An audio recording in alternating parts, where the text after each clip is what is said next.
శశిముఖితో సింహమే జంట కడితే మనమేగా కుసుమముతో ఖడ్గమే ఆడగా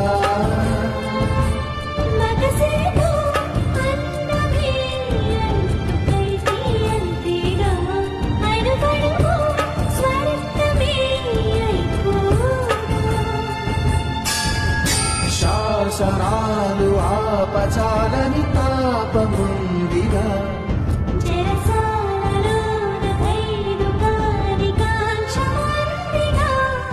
శత జన్మలై